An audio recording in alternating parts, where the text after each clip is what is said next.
Ahoy. Hello, everyone. I'm Rip from the Dutton Ranch, and this is Captain Jack Sparrow. perfect timing. Well, I hope you guys are having a good week so far. We're going to do our... Lord God, give us rain and a little luck, and we'll do the rest. Exactly. Exactly. Amen.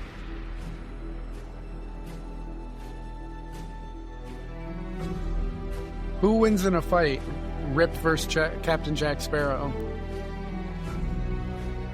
I'll take you to the train station. I think if Rip gets his hands on him, he probably tunes him up. But I That think little foo-foo guy that you're playing? yeah, but I think Captain Jack is pretty good at making a run for it. So He is. I should have been the captain. no, man, you don't have the No. beard. I don't have the beard, though. Mm-mm. I got the beard, though. The good-looking beard. I don't have the energy for you today. Nope, sure don't. So off the bat here, obviously we're celebrating Halloween, trying to have a good time.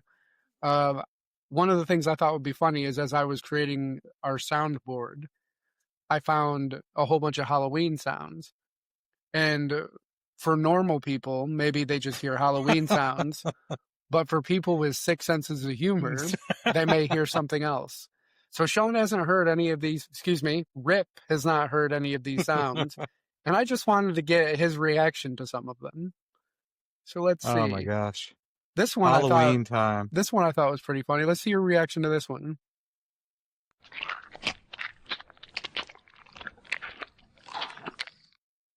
Sounds like I'm walking through a marsh. Is that what you thought it sounded like? Yeah, exactly. That was This is a PG. That was this a is a PG P- version. This is Okay. a PG version. Because you know you thought something different. That is eating flesh. All Okay. right, let's see what else we got. Let's see.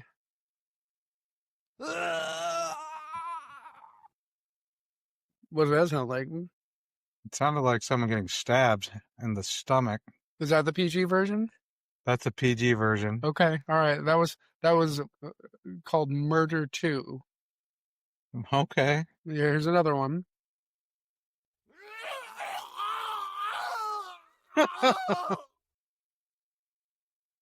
What is that one? I'm not even gonna go on that one. No? Nothing? No, that's called Murder 3. Murder 1, but nice try. Oh, okay. All right. Let's see what else we got here. Those were the ones that really had me laughing when I listened to them. I was like, "Oh man, I don't know if that sounds like murder."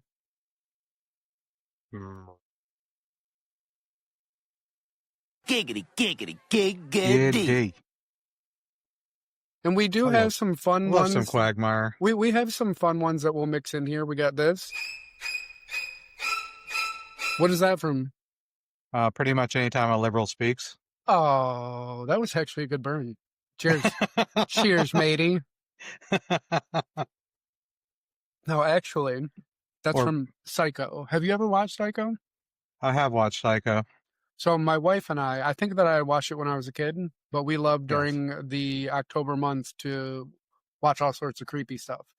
And we said, you know what? Like, particularly because we watched the Ed Gein special on Netflix. And so for anybody who doesn't know who Ed Gein is, I really wasn't aware of him, but he's like one of the first big serial killers in the U.S. But he's the guy that inspired Psycho, Silence of the Lambs, like a lot of like your sicker serial killer people. Like this guy was wearing people's skins, all different sorts of crazy stuff. So we were like, you know, we don't really remember the Psycho movies. Let's check them out. And the first one was from 1960, and that's the famous one that Alfred Hitchcock, you know, he's the one that directed it, and it's like considered like cinema masterpiece. And like shockingly, even though it's black and white, we like really enjoyed it. Like it like still holds up. It's brilliant. Okay, And so then fun fact. Yeah, go ahead. I'm sorry. Go ahead. I'm sorry. Fun fact about Psycho, since it was filmed in black and white, what do you think they used during the murder scene in the tub for blood? I don't know. Hershey's chocolate syrup. Really? Because That is yeah, a because of the that is a thickness. true because of the thickness. It was a perfect viscosity to Nice look like word. blood. Nice word. Very Yeah. nice. Yep. Exactly. Yeah. So I held up, and then we actually watched the other ones. There's 3 more, and they were actually really good. We were surprised Yeah. because number 4 is actually where he like calls into like a like it's almost like a true crime radio show, like, and he's like telling them about his history, and so it gives you the whole backstory. And the woman that played the mom, I forget who it was, but I think she was a famous actress from the time. But oh my God, like it was really disturbing. Like the whole backstory they created, it really makes you feel like, wow, this kid, like you get why he's so messed up. It was surprisingly No, good. exactly. Surprisingly, 2 thumbs up for the Psycho Uh, franchise.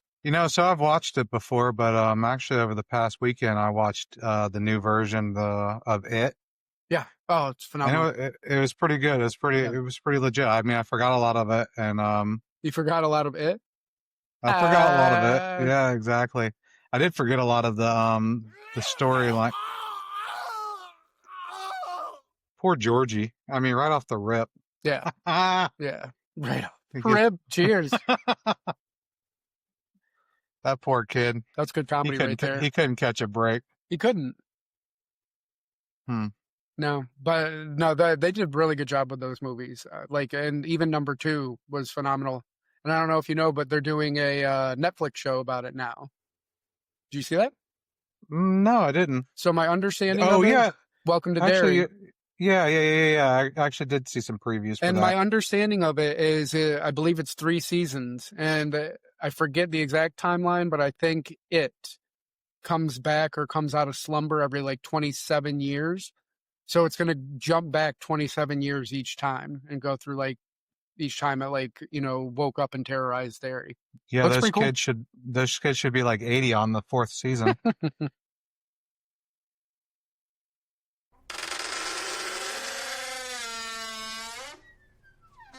For those of you that don't know, that was Sean's butthole. Yes, it was. It was definitely that. But Stranger And Things. this is the clock that says that we just got canceled. But Stranger Things is set to come out for the final season soon. Yeah. I'm very excited about that. That's my show. Yeah, I think they should have done it over the Halloween time frame, but yeah. I guess they have their reasons. I mean, it's pretty close, right? I think November. But yeah, I agree with you. It would have made sense to like drop the first one like right on Halloween. Sure. Yeah, but that's going to be epic. I was talking, actually, I had therapy today, and I had brought up Stranger Things. It's funny, in therapy, they were telling me to like go find like a happy spot, right? Like I need to find this like And calming... you picked Stranger Things. Oh, I know. Perfect. She told me to find like a calming, safe place, and it could be like anything, but it wasn't supposed to have any other people in it. And so I'm like going through my mind, and it's funny, I didn't picture Stranger Things, but I was like, just like a dark room. And she's like, a dark room. And I'm like, yeah, just like no stimuli. And she's like, all right. And then she's like, is there anything else? And I was like, yeah, there's water on the floor. All right, 11. Exactly. And that's the funny thing. So then I realized like what I was picturing, and I was like, oh my God, have you seen Stranger Things? And she's like, no. And that sparked a whole other conversation. I was like, all right, let's reverse therapy right now. I'll take the chair, you get on the couch. That works out perfect. It was funny though. Yeah. So apparently my safe, happy place is in a dark room with warm water on the floor and just some sounds of drips in the background. That's it. Are you sure you're not part of the project? I could be. Are Wouldn't be the first time I've been accused of are being a you little number different. 12? Maybe I'm 0. I know you're not number 1 because number 1. No, I'm 0. Oh, you're 0. I'm the original. Okay. Before 1. The OG, gotcha. Perfect. Yep. Perfect. Now, thinking back in your therapy sessions, what's one of your favorite Halloween memories? Hmm. I mean, it could be any time.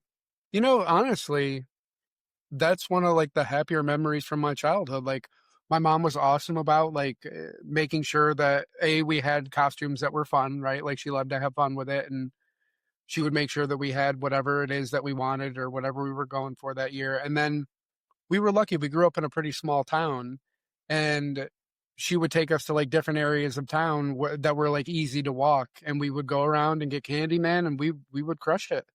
So it was a lot of fun. The one that like just stands out in my head is just like a random one of like me being a vampire, like dressing up like Dracula. But Sure. but it was always a good time. She always made sure we had a lot of fun on Halloween.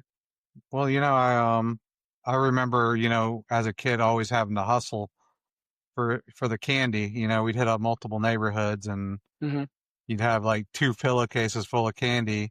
And that was back in the day when you actually had to go knock on the door, say trick or treat, and also thank you. Now I've noticed kids aren't knocking on doors, which is probably a good thing. Hmm. Yeah. Most of the time, there's like a bowl of candy or something out, or they're handing out candy out in the driveway instead of having them come to the door. If I At was least a that's how it is if I was a kid here. right now, if that's like the way it's going, where they Yeah. just leave out a big thing of candy, then I'm like doing some almost Soul like searching. no, yeah, some Ocean's 11 type stuff where I'm like, all right, guys, I've come up with the 5 places to put out the biggest things of candy. If we hit them exactly at this time, this is the score we can get. So you're just trying to get like everything in like 5 houses. So you're telling me the sign that says just take two would not work for you?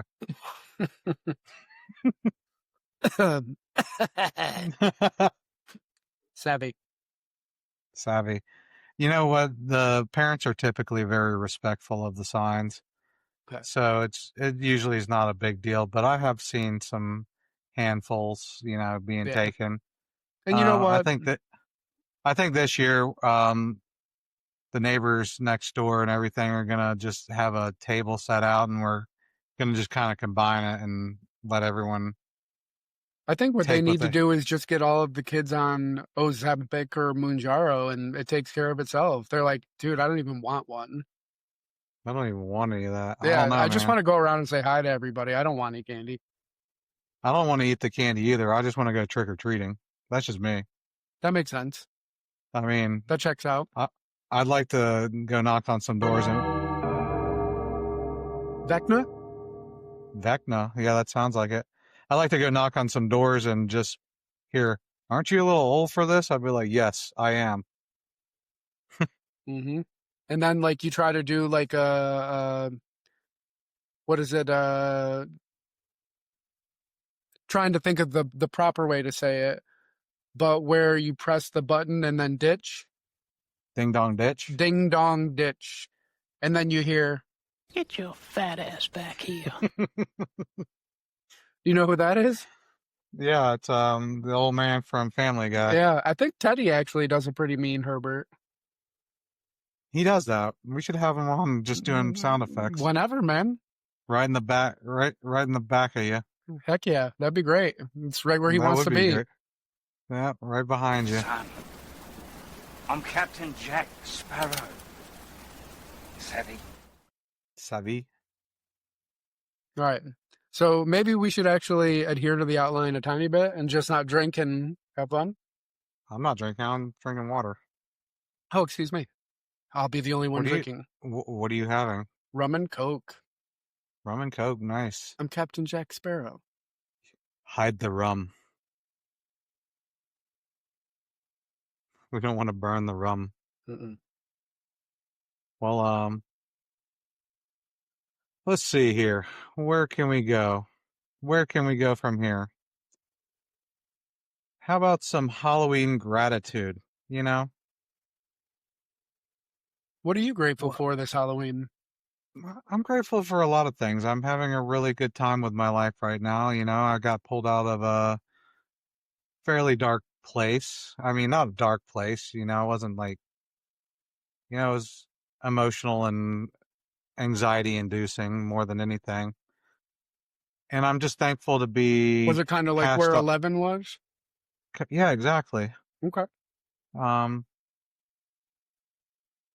and I'm just thankful that this Halloween that I'm in a good place. I get to hang out with some cool people.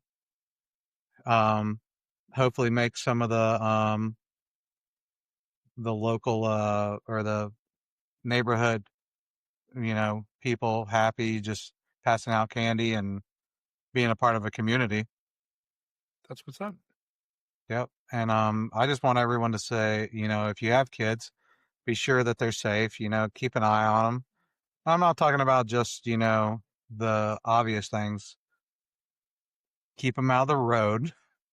Don't let them get hit by a car. You know what I'm saying? You go ahead and put some lighting on them. So there's going to be a lot of running around. It's definitely on a Friday night. Yeah, I think that's Just really want good everyone, advice. Yeah. just want everyone to be safe and seen. And that's Be- like a community effort too. So even the people that don't have Ex- kids, but if you're out and about, try to look out for everyone, try to make sure ex- that everything's going off without a hitch, because when anybody in our community gets hurt, whether you know it or not, we all take that on. yeah, we all take it to heart Yeah. too. You don't want to see anything bad So happening. yeah, if you can contribute in any way, even if it's the smallest thing, you just happen to be out and notice some kids that are, being a little silly and maybe putting themselves in harm's way, just try to speak up and make sure things are going smooth. It's good advice. Yeah, yep, exactly. And Yeah. sometimes it gets really hectic out there, especially a lot of cars going by, a Yeah. lot of Especially kids up in in the St. street. Augustine, man. God bless you guys. You're Yeah, you're busy up there. exactly. Just look out for people, slow down. Yeah, everybody It's do on their like part. it's on a Friday night this year, like I said, so I'm sure it's going to be super hectic and just keep a vigil eye out. I mean, no one should be in a hurry to go anywhere that night. Absolutely. Yeah. Also, don't drink and drive. I know it's a Friday night and the temptation's there. It's not worth it. I mean, we're in the age of Uber. And honestly, it's Exactly. not worth it. Even if you got to walk or pass out somewhere, you're better off than dealing with the consequences of God forbid putting yourself and or others in harm's way.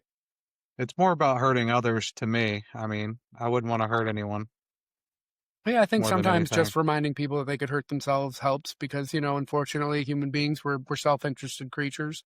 But yeah, certainly hurting others would be equally as Well, I'm telling you awful for me that too. $15 Uber ride is a lot better than the alternatives. I'm a firm believer in Uber these days. Absolutely, it's just not worth it. Really? It's not No. worth it. Even on the small chance that a bad thing happens, it just wrecks your life and whoever else is involved.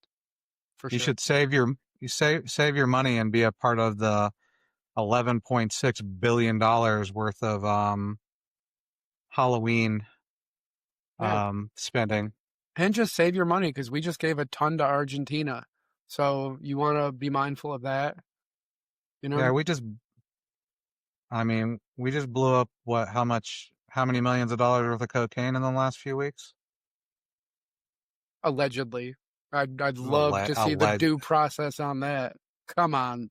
Allegedly, it's maritime law. It's fine. Sure. Sure. I knew you'd like that. Yeah. Yeah. No, I Yeah. yeah, that's a whole episode right there, man. The videos are pretty crazy if you haven't watched those yet. Yeah, no, I have. I have. Be like, you want to be a drug runner? Fine, we're gonna send a Patriot missile your way. Yeah, with no due process, no proof, no nothing. That's Uh, excellent. the That is excellent. Do that's you know under what conditions historically we can kill people indiscriminately? um I not at liberty to say. A declaration of war. Um yeah, but when was the last actual declaration of war and not just a coup? You know, I get what you're You saying, know and what you know what I'm saying? well, no, in terms of the dysfunction that we've been rolling with and the increasing power of presidents over time, but is that a good thing? I didn't say that it was a good thing. I'm just That's all I'm telling you saying. that Captain Jack when was the Sparrow. when was the last time that you actually saw a declaration of war? Yeah. But I think that's the Um problem because if it comes back you have to remember things like unfold over time, right? So, of course, right now we know very little, and Venezuela is a tough place for us to even get information anyways. It's a messed up country. But over time, if we do get some good information that even one of those people, right? Well, I guess you couldn't say one, because if you had like one innocent person on a boat, they're not really innocent. But let's say one of those boats, had nothing to do with drug trade, and we indiscriminately just murdered fishermen. Oof, man, that's rough. But hey, time will I'm tell. just, I'm on the fence about that one, but at the same time, like, I don't see why we couldn't. If you're tracking them like you're tracking them, why can't we just go ahead and confiscate instead of sending a $20,000 missile to blow them up? There is that. It would actually be a lot cheaper to actually go about it that way and prove your point. Like if you can take a Yeah, picture with a whole bunch of drugs and say, "Hey, look what we found," which is what, historically our I military see. and or police. I personally see both sides of it. Like I understand the points on both sides, but at the same time, I'm kind of more like let the Coast Guard do what they're gonna do and Yeah, seize those. I don't see the both sides of killing indiscriminately. I feel like that is a bridge too far, that we're supposed to be better than that. And it's way too easy for any president, any administration to start killing people in the name of whatever and just say, no, no, no, I'm protecting you guys. Just trust me. Whew.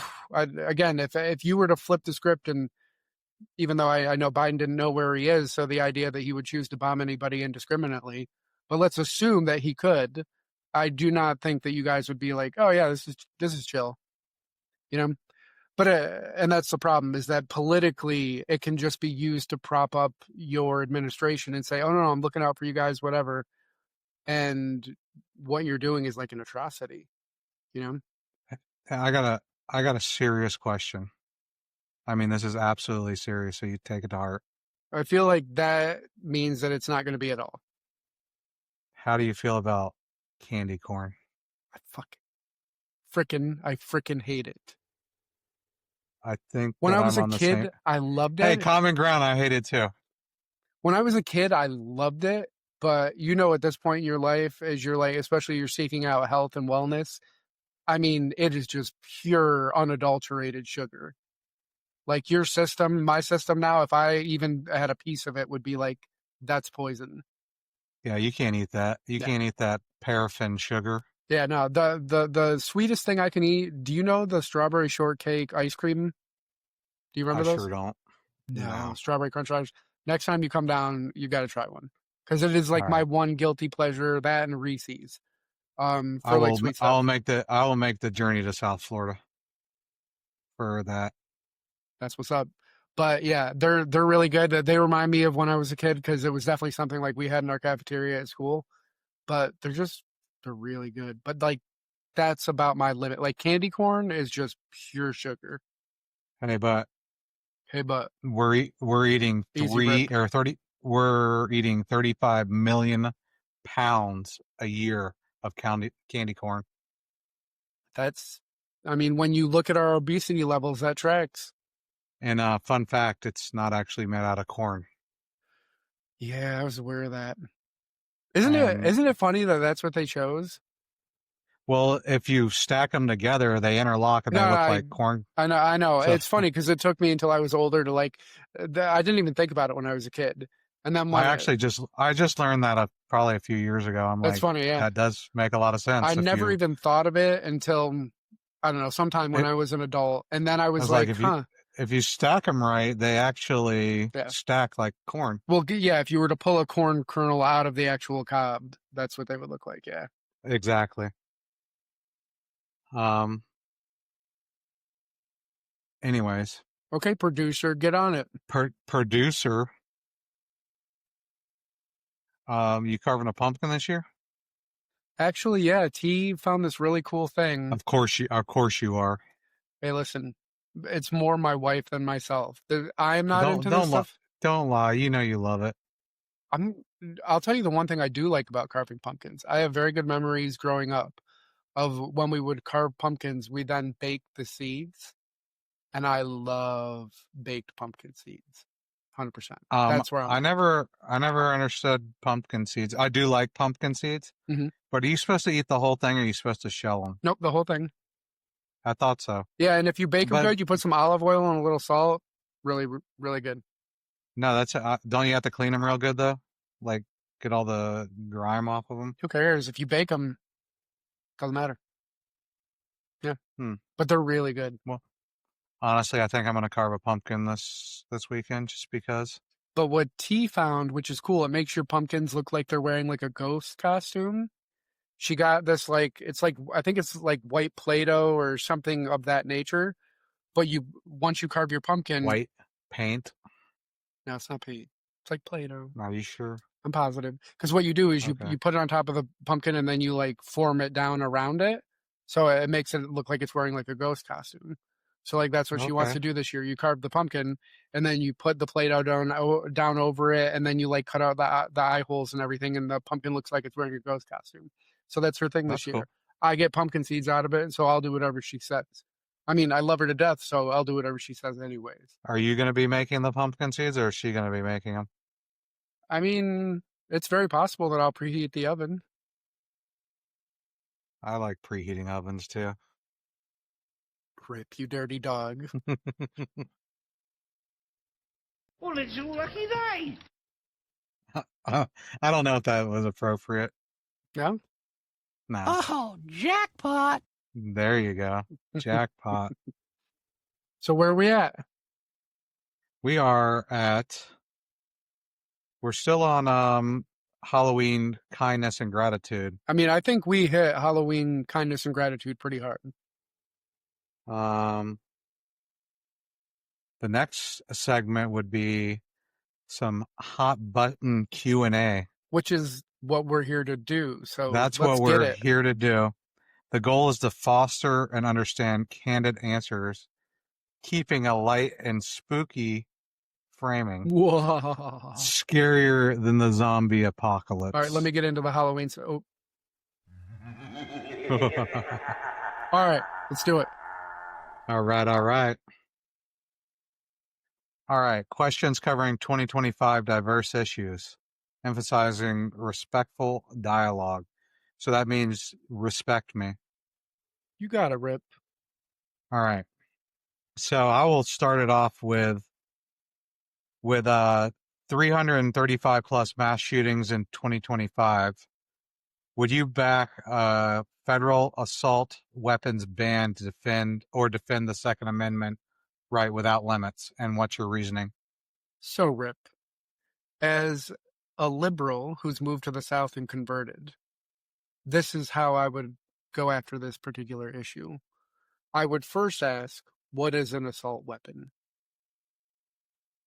Correct. There is actually no such thing as an assault weapon. No, I know that people mean well. So I think what's good to do when you're parsing a difficult issue like this is to actually try to empathize with the other side. So for people that are not gun people, right? So they don't spend time with guns. They kind of just view guns as scary, right? If you're not a gun person and just the entire concept kind of freaks you out because of what it can do, which is fair, give them that. You just have to realize that the whole thing is kind of crazy to them. So it's easy to get caught up in, like, for instance, the idea of an AR-15 and like, well, we should ban those, right? Well, you've really got two things that you're talking about. You're talking about the caliber and the level of devastation that particular caliber can do. And then you're talking about your magazines, which are how many bullets you can hold for a semi-automatic weapon, meaning each time you pull the trigger, you get a bullet. So if we take these two issues, as somebody who's more educated now, magazines are just literally plastic things that hold bullets with springs in them. And in this day and age, they are mass produced. They're everywhere. You can order them online, have them shipped to your door, depending on what state you live in. The proliferation of magazines is so big at this point. It's kind of a silly thing. And Sure. this is just like weapons in general. There's so many out there already. it's a moot point. And so, as a liberal person, this is one of the things that has changed my mind, that there's so many weapons out there. The only intelligent thing you can do at this point is to arm yourself, be comfortable and educated about weapons. And, and I get it. I understand that people don't want to live in that world, but that is the world that we live in. So the idea of wishing it away is just not real. So for magazines, I think it's kind of a silly issue. You got states like, I think, New York and California that will have magazine limits and whatnot. And it's kind of silly because, again, they're just little plastic things that hold them. If you went over the state line and you were able to buy one, you go home and like nobody's going to police for that. And I don't know that your average person that is well intending should be penalized for having something like that. Now you get into the caliber round. And I think that there's an increased awareness about this right now, particularly because of Charlie Kirk, which was an awful thing, but it obviously happened in front of all of us. And so people were able to kind of put that mental image into their head of like the devastation of particular rounds, that being a 30-06.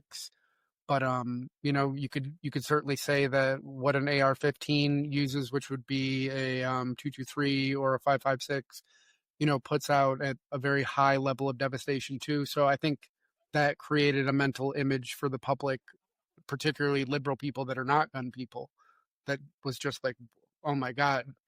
But again, Well, I will say, when you're on the subject of caliber, yeah, once you move past the BB gun, yeah, caliber really doesn't make a difference. It's all about accuracy at that point, because all bullets are devastating. yeah. And then, with and then you get accuracy. into all different sorts of stuff, whether something is a hollow point and it's going to have that expansion effect when it gets into tissue, or if it's actually like more of a slug where it's just going to penetrate.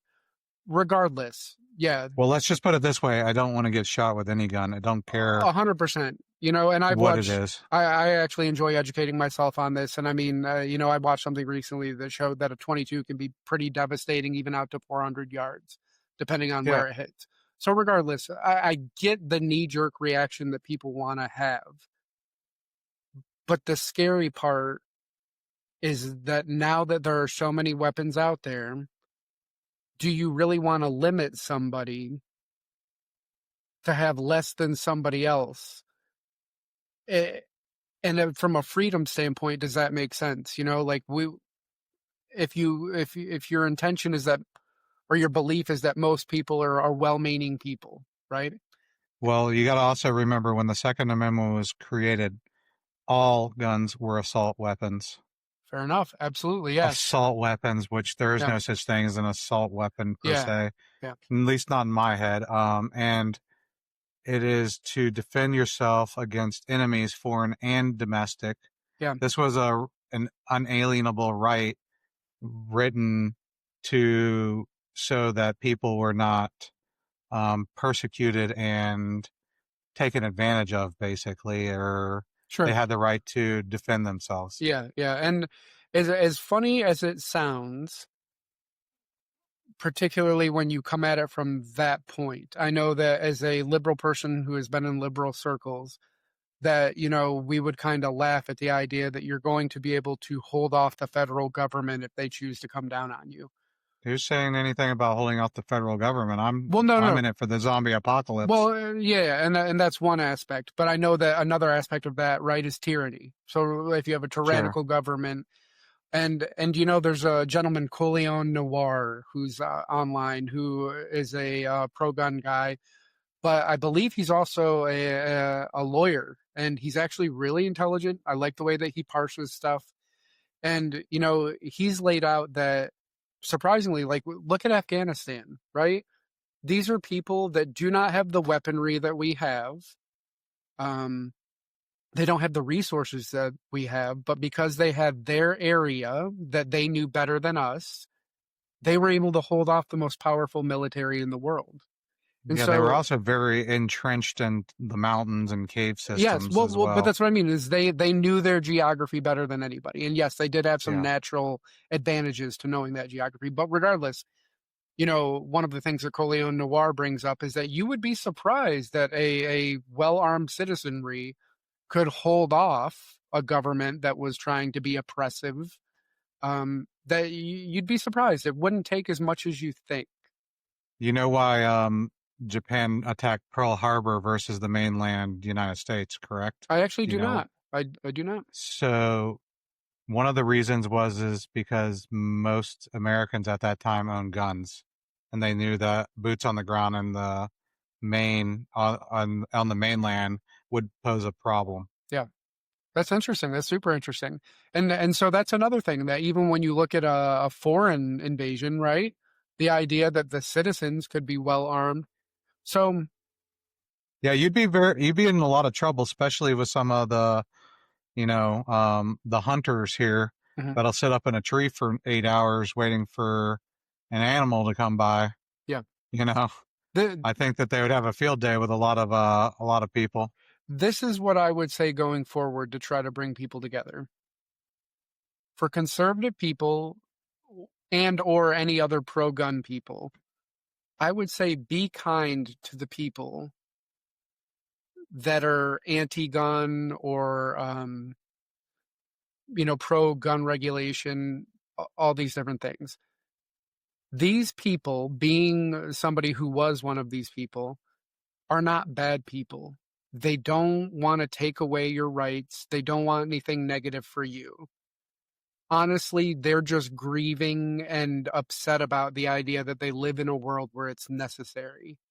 And the irony is that as I've talked to a lot of conservative and or pro-gun people, they're not exactly thrilled that they need to live or they feel that they're in a world where they need that either. No, So exactly. you've got two different kinds of people that are kind of wrestling with the same issue. Some people are just a little further along in the evolution of saying, well, we do live in this world. So unfortunately, this is, you know, uh, maybe one of the only ways that you can kind of ensure your safety and make sure that you're educated. God forbid things get a little out of hand. So be kind to those people. And I would say for the people that are liberal and or, anti-gun, understand that people that are pro-gun aren't like these lunatics that just get their rocks off by having weapons and shooting bullets. For them, for the most part, it's about taking their life into their own hands and maybe not having to rely on some kind of entity out there, whether it be law enforcement or whoever, that they genuinely mean well. They just know that unfortunately weapons may be needed at certain points, and it could be because a hurricane hits and power grid goes down and opportunistic people might do bad things. It's not always like this idea that they're gonna, come after you. It's just that they want to be Let's also prepared. say that there's a lot of bad people out there, a Sure, lot of evil, absolutely. and someone's breaking in your house at 2 o'clock in the morning. Yeah, The average response time for the police department is 7 minutes. right. A lot of bad things can happen in 7 minutes, Yeah, and I will not ever be in that situation. absolutely. And that's where my head's at. And with that being said, as somebody who has a firearm and wants to be able to defend myself, God forbid somebody comes in our house, I'm not looking to shoot anybody. We've Yeah. already talked about this, but if I hear a window break, I'm grabbing my firearm, I'm pointing it at our bedroom door, and I'm yelling out, "We're armed. We're calling the police. Get out of our house." That's it. So again, I think that people in their heads have this. Take the dogs. Yeah, take the dogs. No way. No way. That's a death sentence. I'll chase you for that. That turns into some kind of crazy movie if you try to mess with the dogs. But no, for real, like people have in their heads that most conservatives and or pro gun people think that they're dirty Harry and they're gonna just, take people down. Again, most people aren't like that. They're very rational about the likelihood of a bad outcome and just want to be able to have, okay, I have force here, I'm pointing it at my door, get out of my house, I'm calling the police.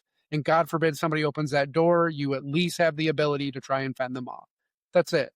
Well, So most people are yeah, very rational about it. no Dirty Harry style, because in my head, that doesn't work. The reason why it doesn't work is because in a gunfight, there's typically always going to be a loser. Sure. And And a lot of times let you're both going to end up being losers because, yeah, they start flying exactly. and hitting things. And so, but that's the thing is I can tell you as somebody that's come from areas that are less gun friendly, there is this idea that like everybody down here is Yosemite Sam, right? And they're just popping them off everywhere and it's just no big deal. It's not like that. People are very thoughtful about the way that they're using firearms and the purposes for their firearms and so on and so forth. And so I just think that if each side gives each other a little grace, again, liberal people and or anti-gun people are not bad people. They just think it sucks that we live in a world where it's necessary. And you know what? The rest of us probably agree with them. But with that being said, we're in a country with the most proliferation of weapons ever. And so what are you going to do? It's just like when you talk about macro policy and different nuclear countries, right? And you just know that, okay, we don't really mess with other nuclear countries. You look at Ukraine, we're kind of having a proxy war with Russia through Ukraine. We won't put boots on the ground because that's another nuclear country. We don't want to have that direct conflict and amp it up, but we'll kind of do like the back channel stuff of funding them. But it's all because of mutually assured destruction. And it's just unfortunately the way life is. Sucks, but that's the way it is. Man, So how about we get it? that was a really How good about we get discussion it? about that, though. That wasn't bad at all. How about some economic inequality? Sure. So All what right, do you got specifically? so the top 1% own 32% of the wealth. Should there be a wealth tax to redistribute resources, or does that stifle economic freedom? It's a really good question, and I am going to link people to Tom Bellew, who I've asked Sean to watch 5 million times. He never will. Someday, when he's sick or something and just is bored, he'll watch it. But anyways, Tom Bellew talks about this a lot, how everything is related back to the economy, and in particular, he references Ray Dalio, who is one of the most successful hedge fund bankers ever. And basically, Ray Dalio has looked back at history and how we need to get out of a mess like this. And the only way that you get out of it is what he calls a beautiful deleveraging. And so I think it's like four different levers that you have to pull. So one is austerity. So you do have to do government cutting and make some tough choices there. There is another one where you do have to increase taxes on the wealthier people and do some wealth redistribution, but again, very carefully. The other two levers off the top of my head. There is a money printing. Now we know that money printing is inflationary, but in this particular aspect, it's like just the minimum that you need to do to kind of work your way out of the mess. And then there's a fourth lever that I don't know off the top of my head. But it's a very, very tough place that we're in because historically, when you hit that 130% of debt to GDP in a country, all hell breaks loose and there's usually violence. The only country that's managed to avoid that is Japan, but they have very specific cultural reasons that they were able to avoid it, right? They're a much smaller country. They have a very specific culture. We are a diverse melting pot. We've got a ton of weapons. There's a whole bunch of things against us in a scenario like that. So we do need people to wake up and realize that deficit spending is the worst thing possible. So anytime, regardless, Republican, Democrat, if they're talking about spending money, unfortunately, Big Beautiful Bill is a perfect example of this. Spending money that we don't have, we're just going to print it. It's a nightmare because it's just going to increase inflation. And for everyone out there who's seen home prices go up like crazy, who knows that when you go to the grocery store, it costs a lot more money, all of those things are because they're printing more money, they're inflating our currency, and you're getting less out of your money. You don't think that hyperinflation might be a strategy to usher in digital currencies? Listen, behind the scenes, I don't doubt any kind of crazy stuff that they're doing, but none of it is for our benefit. I think that right now what you're seeing, even if you want to go to the digital currency route, they're doing a lot of shady stuff behind the scenes. And the people that are monopolizing the digital currencies are all the wealthy already. And Correct. yeah. So again, you're going to have a massive inflationary effect even to try to break into that because they've already bought it all up. So you know that I'm all for capitalism. Make your money, I have heard do that. your thing, do I've your thing. heard from, if I remember back to the first episode, you are definitely conservative. Yep. You know what? Make your money. But even I can admit that trickle down economics does Yeah.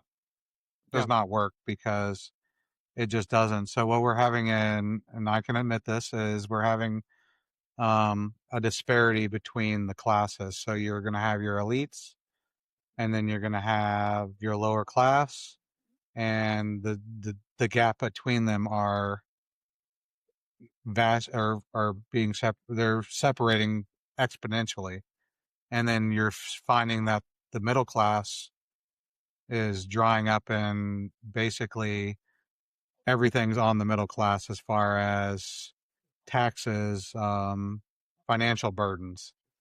And you're gonna see a lot of the financial, or the middle class. You're gonna end up drying up essentially, Yeah. and then that economic disparity is going to be monstrous. And then unfortunately, what do people do? Because when people are desperate and they have to feed their families, it's the haves and have nots. It's not even about who you are, what political party you are, anything. It's people that need and people that have. Exactly. I don't. I'm never going to claim to have the solution. Yeah.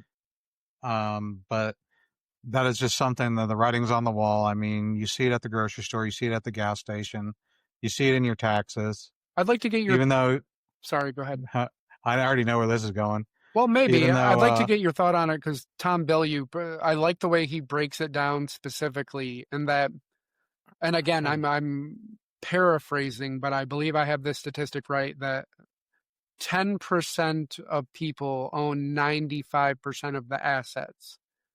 And so when we say assets, we're talking about stocks, we're talking about real estate. And the correct. problem is that assets are the only way to guard against inflation.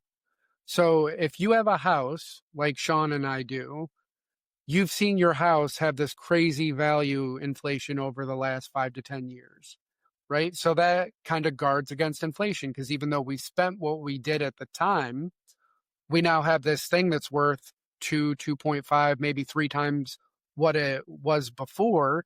And so we've had this inflation, but we kind of have this buffer.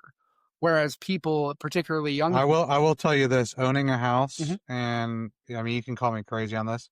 Owning a house is not an asset; it is actually a liability. Y- When you take into the consideration how much interest you're paying, sure. your property taxes, your insurance, your maintenance, you are not beating inflation by owning a house.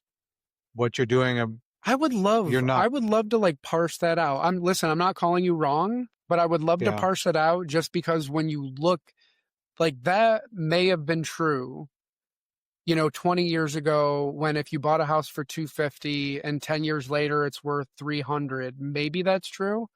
Now the difference is when I have an interest rate like what I have below the inflation rate. Right.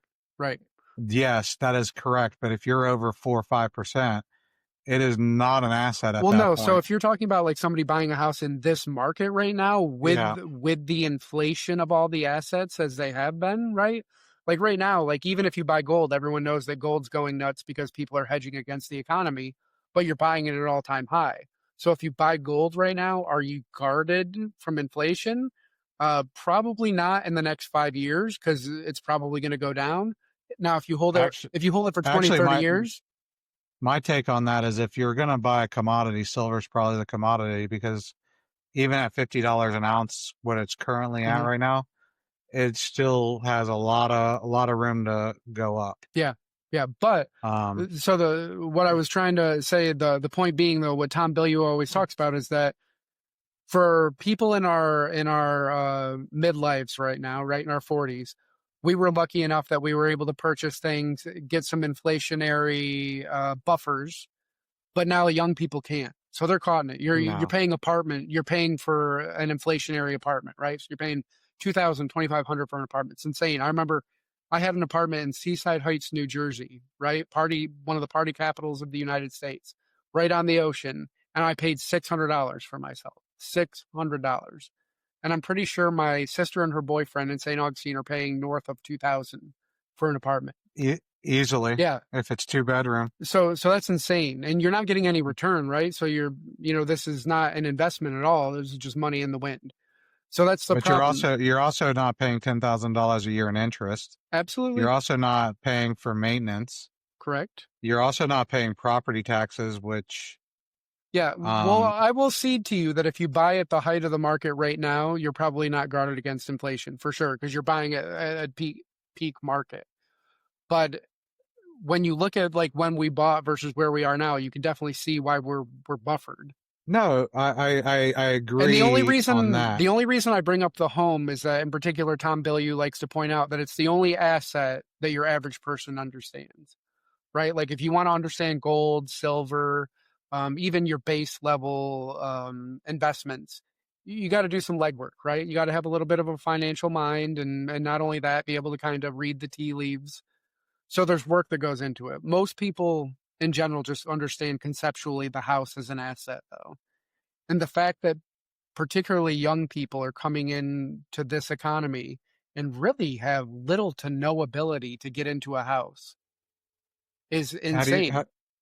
how do you feel about the proposal to do away with property taxes and going to a consumption tax? I'm always wary of the idea of a consumption tax just because it indiscriminately hits the poorer and middle class harder. So I Of am course, wary of that. because the upper class typically don't spend a whole lot of money, or they don't spend as Well, much. they spend the same. Like They spend about the we same. all use the same amount of Yeah. toilet paper. We buy roughly the same amount of food. So if you're a person that has a $1.5 million house and you pay 40, 50 grand worth of property taxes a year, and now we're going to wipe that clear, and I'm only paying $2,000 property taxes a year, and we're going to wipe that clear. Well, we got to make that money up. And so who's going to pay for it? And again, this is where I want people to wake up. This is not a red blue issue. This is a have and have nots issue. And when I say have and have nots, that does not mean that people aren't doing their part. They're not working hard. They're not trying to do what they can and being good American citizens that are doing everything they can for their communities, their country, yada, yada, yada. We have created a system, and increasingly when you talk about things like getting away with doing away with property tax, where we are hitting these people harder. What do people think is going to happen when people feel like they can't do it anymore? What is the only natural outcome of that? And this is where the insanity is. And again, people should be mindful. This is not red versus blue. This is if people need to put food on the table for their family, what are they going to do? What would you do if you had to? I've always been on a very big proponent. I think that basic necessities should be tax deductible. I think that anything we can do to help the poor and middle class. And listen, I get when people want to make the argument that you want to provide the carrot, not just, a safety net, quote unquote, that people can just land in easy and just stay there. I get it. But I think that if you really search your heart and think about the people in your life that you know who may fall into this area, these are all hardworking, good people, you know? So it's fine if you want to make it more of a carrot thing and try to give them more tax deductions, make education easier for them and their family to get, particularly, secondary education. All the different things you want to do. I get it if you want to still make it a carrot and not too easy to just fall into and stay there. But we have to. Like it's insane that we're having the conversation that the wealthy are going to leave if we don't give them even more breaks. Like it's come on. Like we're telling poor people that they need to be patriotic and do their part, but wealthy people can throw a tantrum if they're not going to get the lowest taxes in the world and say that they're going to go to another country, but we don't ever talk about their patriotism. Like that's insane to me. Next topic. Yes, sir. All right. Trump's 2025 deportation plans divide opinions. What is your thoughts? I'd Um, like you to lead on this. I will. Would you support mass deportation or a path to citizenship for undocumented immigrants? So, you know what? Hold on. Hold on. All right. I'm going to give you a buffer here. I want to see Yeah. how well I know my friend Sean. All right. Let's see. I think because you're such a reasonable individual that while you agree with, let's say, 75 to 85% of the deportations, Correct. that people that have been here for an extended period of time, let's say it's greater than 10 years, don't have a criminal history, have been good members of their community, working, doing their part, they should be provided a pathway to citizenship. I'll do you one better. Okay. I wouldn't put a time limit on it. Okay. I would say if they are here contributing to society in a positive way, no criminal record, they should have the opportunity for a pathway to citizenship. I like it. You don't have to put a time limit on it. You know, my only beef with the whole thing that's kind of funny, But right? but Yeah, go there's ahead. no other Go ahead. country, there's no other country in the world Mhm. that wouldn't do the exact same Go thing. ahead. If you're in the country illegally, you're going to either be deported or you're going to be imprisoned. And if you actually pay And attention to the news, there's a lot more countries that are grappling with this right now. And it's been even eye-opening for me. I consider myself very middle of the road and reasonable about it. But I'm even surprised if you pay attention to international news, a lot of countries are having a lot of issues, and you're going to see the same sorts of things rolling out there. And again, well, none of this is negatively intentioned. It's about we protecting culture and making sure that we we're safe. can't have we cannot have that open border policy. Cannot do it Absolutely. because we have to vet the people that are coming into the United States and just make sure that they're not coming here for the wrong reasons. And Um, this would be a so question I would have for you. yeah, And again, I think that we're going to have agreement on this as well. Um, so when you say that people need to come here the right way, I think you would agree that we have purposely made it very vague how people get here because both sides are benefiting from it. So if sure, you are a pretty wealthy person who has a whole bunch of help, whether you have a very large property and you're employing a team of gardeners and you have a nanny and you have this and you have that, you're benefiting from this very cheap labor. And also, if you're more of a blue collar person that maybe more often than not votes for Democrats, but you're the typical contractor that is pulling up to Home Depot and looking for a crowd of people and saying, hey, I need a couple of good workers for today and I'm willing to pay you this, but I've got slim margins. And so I think that both sides have benefited from keeping it the way that it has been for a long time. But I will let you know that, well, I think you would see that.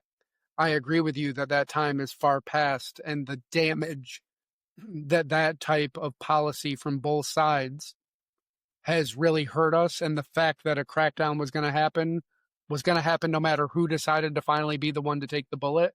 And it needed to happen. And I'll cede that point. yeah, I'm with you on that, and I don't think it's fair that somebody that is not a U.S. citizen can vote in an election.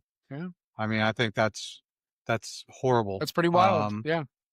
Like no voter ID. You kidding me? This is ludicrous to me. Yeah. Like, no, if you're not a U.S. citizen, you don't have a say in our elections. Like, that's just how I feel. I mean, don't no. And I can't stand the the one thing I can't stand is the states that are okay with it. They're just like, no, if you can show up, you can vote. No, that's not how, that's not how it's intended. Um, when you cross the border illegally, unfortunately, it is a crime. Mm-hmm. There's repercussions for crime, just like there's repercussions for any crime that you commit. Um, I do feel bad for a lot of the people that are trying to escape tyranny, and I feel bad for the people that have been here for a long time. They have families. They've paid into the Social Security. Absolutely. They pay their And taxes. that's good that you're saying that, because most people don't realize that they pay into those things and they never Yes, receive it. exactly. And I think that they should have the opportunity Mhm. to for a pathway to citizenship with full vetting Sure. is my caveat. Yeah. And now, one of the other things, I know that you and I had talked about this. So again, I'll give it to you. I will not argue. Listen, Trump ran on this. He was elected on it. So the idea that he was going to do mass deportation should not surprise anybody. And elections have consequences, and so you have to accept that. But certainly some of their tactics have been a little crazy. Well, allegedly. Yeah, no, That's coming from mainstream media. You don't know. yeah, no, it's pretty well documented. Let's keep it simple. I could go to specific instances. I don't even want to do that. I don't think it's even that helpful. I think, can we agree that the idea that any law enforcement needs to be masked is insane? Yes and no, because they do get targeted by the cartel.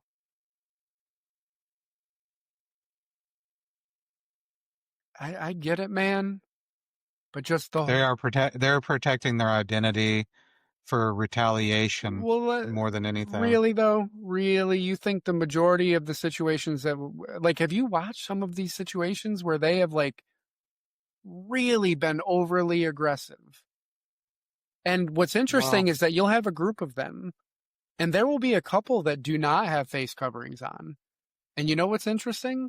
Those ones that don't have face coverings on are the ones acting pretty professional. It's interesting that once you are behind a face covering, it just seems really dangerous to me. That's all I'll say. That's one of my biggest beefs. I get that it's very difficult. I get that there could be all sorts of ramifications. And as a tax-paying citizen here, I would say that if you're one of these people and you are going around and doing this job and you are targeted or any danger befalls your family, I'm fine with spending taxpayer money to put you up and change identities and do whatever we got to do to keep you and your family safe. But I will tell you that the face coverings, man, is that a slippery slope. That if I'm just saying, man, if Biden had enhanced any organization, whether it be ICE, FBI, any organization, and they're going around in masks, I just think people would be crazy right now. Just my personal opinion.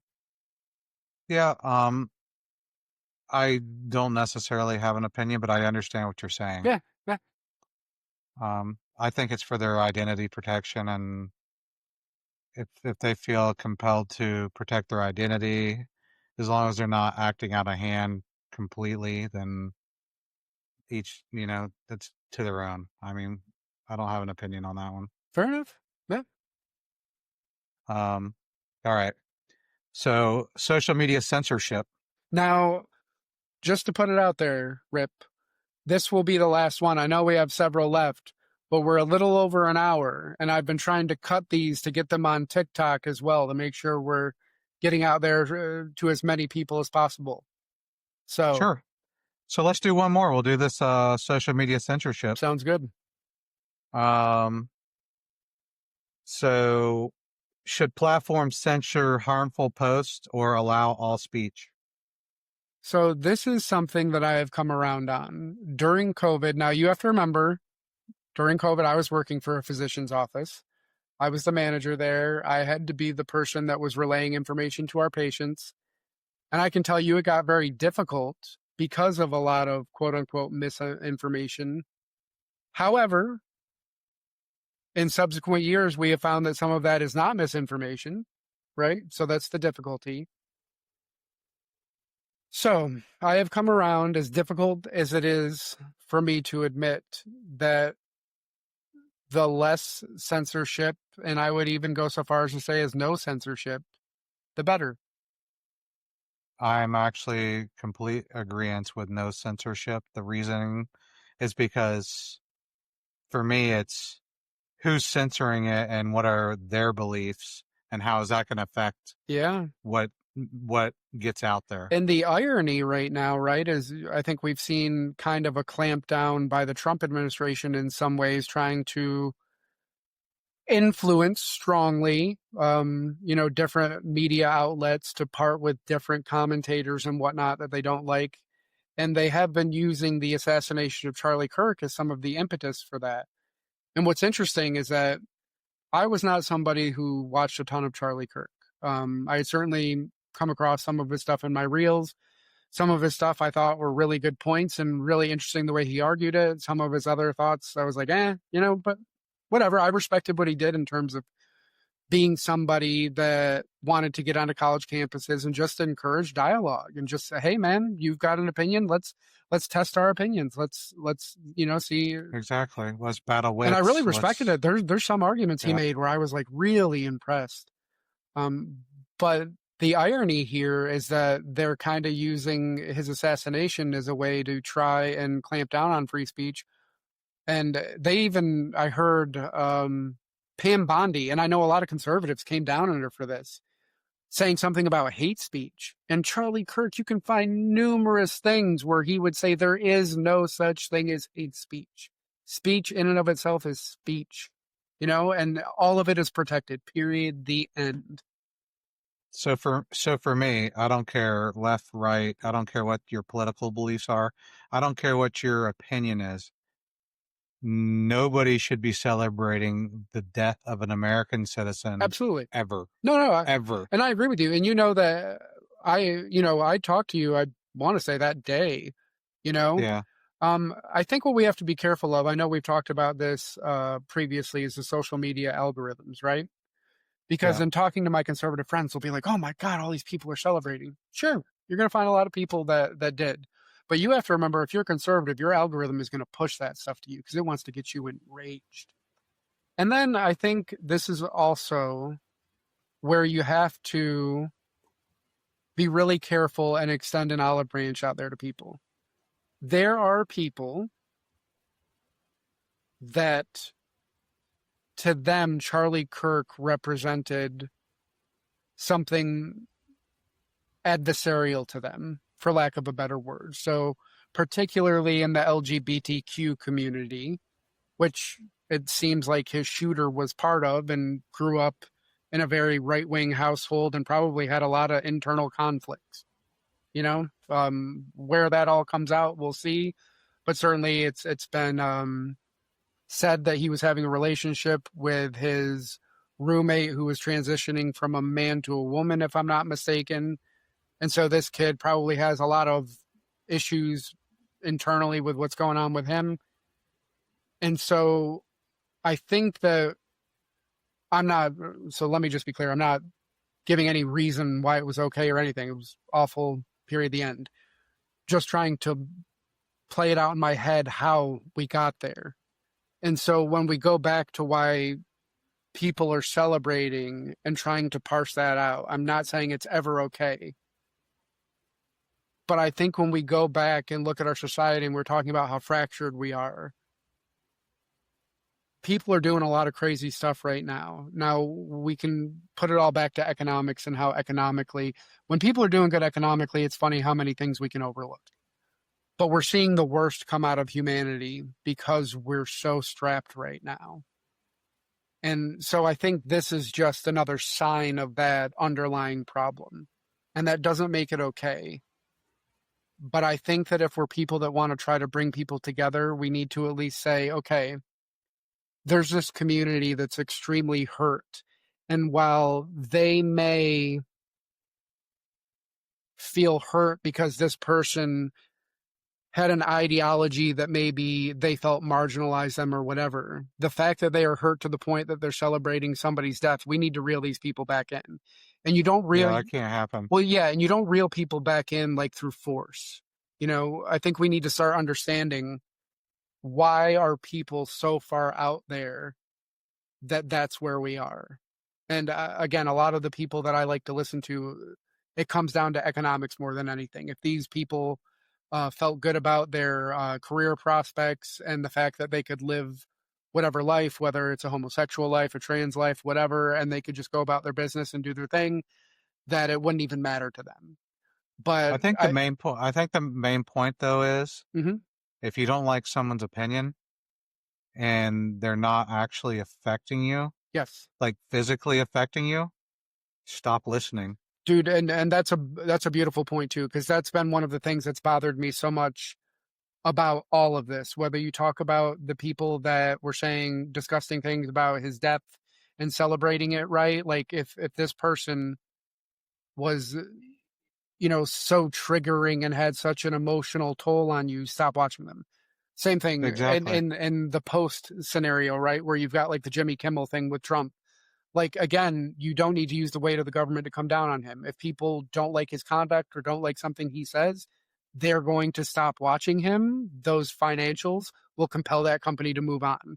And that's the beautiful thing about our system of capitalism. Case in point, just think about Cracker Barrel. Absolutely, yeah. With them wanting to change the logo. When they changed the logo and the theme of the Right, restaurant, and they lost hundreds of millions of dollars worth of right. stocks or stock value in like 24 hours, and then they were like, "Wait a second, Yeah. we can't Yeah, do and this." ironically, with the Jimmy Kimmel situation, right? Like Trump and his FCC chairman put a whole bunch of pressure on the broadcast company to try to get him off the air, and it was actually people canceling in mass that compelled them to swing back the other way and put him on the air. But I don't think a lot of people realize is that, yeah, we've got a lot of issues, not going to lie about that, and we've got to try to find our way back, and it's got to start at the community level, which is what Sean and I are trying to do. But one of the things that gets lost is that your dollars are part of your voice. And so in a capitalistic society, you have a lot of ability to shape things with your dollars. And don't take that for granted. And so the Jimmy Kimmel That's literally your voting power right now, on. yeah, they're really the It's your voting voting power. power is where you spend your money. And that's a perfect Um, example is the Jimmy Kimmel thing. But getting away from Jimmy Kimmel again with the Charlie Kirk thing, I agree with you so much. Like it hurt my heart because when I talked to you immediately afterwards, I was like, dude, this is awful. This is so awful. But when you see people celebrating, and I'm not trying to do a um whataboutism. you're not. That's what I was looking Yeah, for. yeah, I know what you're. Yeah, so like when we go back to the Minnesota lawmakers that were murdered, that hit me really hard as a more liberal person because these were people. This guy had a list of liberals in the government that he wanted to kill, and he was able to kill two of them and shoot two more of them a lot, like quite a few times, and they managed to pull through. And so that hit me hard, and this is several months before Charlie Kirk. And it was just kind of crickets, like Trump didn't want to raise flags or anything, and that kind of hit me. So I'm not saying that it's the same, but I'm trying to have a human connection with people that felt the way that they did about Charlie Kirk. And again, I didn't know the Hortmans, which was the name of the Democratic couple that got killed in Minnesota. I just knew that party wise we were affiliated, and the idea that somebody hunted them because of that was really crazy to me. And then when the president of the United States, kind of said, "Oh, I'm not going to call that crazy governor," and was very dismissive of the whole thing. That was like, oh my God, and then you see this crescendo to the Charlie Kirk thing. And these things are all related, like political violence is political violence. Yes, you might see it from this side in this particular instance, this side in another instance, but it's all a symptom of our society fracturing. And it's not going to be contained to one side or the other. We all need to start bridging this right now. This is just not healthy where we are. And nobody should be celebrating or feel comfortable with like finding out like, oh, it wasn't my side, or oh, thank God it wasn't my side. At least now we can, first of all, it's like, oh, we got to do damage control. So, like this is crazy. Like this, when an awful thing happens, we all need to feel awful about it. We're all human beings. Nobody deserves to be murdered. No, exactly. Period. So In particular, the saddest part about the whole thing is he was doing like the most American of things at that particular time. You may yeah, have he was. disagreed vehemently with a lot of his opinions, but the fact that he would go into what is historically a difficult place for conservative people in college campuses and challenge these young people and say, okay, you have these ideas. Let's parse it out. Let's talk about it. Like, if you have any negative feelings about him doing that, you're out of your mind. Like, Correct. we should all, that's the whole idea is that's how you challenge your ideas and try to think like, okay, is my idea good? And then if it's not perfectly shaped, this other person has these really good ideas. Let me get challenged and let's find a better way. Maybe I'm missing something. That's how we get the best ideas, right? Iron sharpens iron. Well, we are, I'm sure, way We're at over an hour and on 15 time. minutes, man. We're going to have a problem here. We could probably do Yeah, 3 hours every week. we could probably, yeah, let's not do that No. because ain't no one got time for that. Ain't no one gonna start listening to us. Yeah. I just want to say for everyone that's made it this far, thank you for watching. Remember to like and share our YouTube, now on TikTok, Mm-hmm. and also Spotify, And Apple iTunes. Podcasts, yeah. Yep, exactly. So, And please, contribute to the conversation. I hope that anybody who we love hearing the comments. We do. We love seeing the and comments. we want more of them. We want to engage more. That makes our day to see comments. It does. And in particular, we obviously parsed out some difficult topics here. Hopefully you respect the dialogue that we had. And please contribute to it. Because again, these are difficult topics, particularly the Charlie Kirk This is issue. what we're living with, though. We're living with this in the United States right now. And we want to encourage conversation. Want to build that. We want to encourage that conversation, build stronger community because of the conversation. Doesn't matter what side of the aisle you're on. Yeah. We can find that common ground. Be courteous to your neighbors during this Halloween. Watch out for the kids. Yeah. Be safe. Be a community. Be a community, man. Yep. If I had to rate this show, I'd say 5 candy corns out of 5. Hell yeah. So, thumbs up everywhere. Diabetes all around. Diabetes all... No, we got Ozempic for that. We're good. We do. We do have Ozempic for that. Any final thoughts? Rip?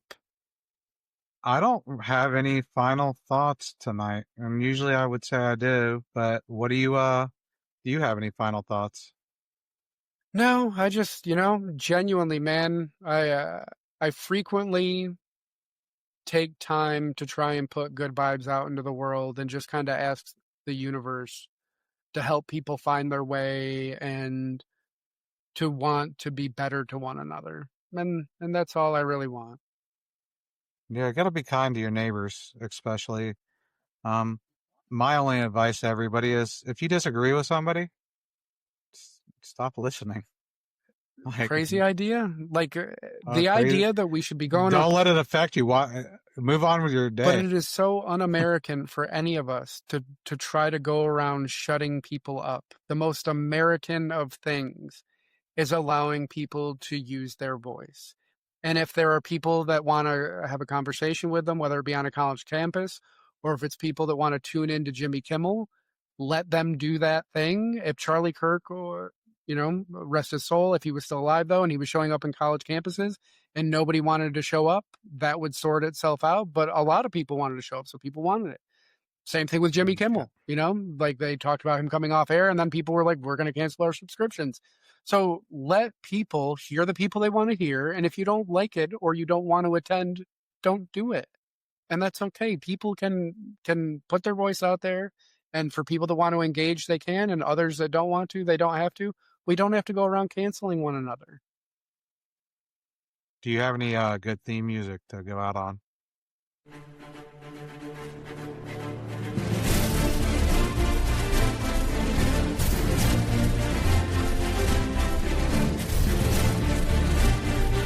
This is Captain Shawnee saying thank you for listening, and you guys have a great night. Hell yeah. Happy Halloween, everyone. Happy Halloween.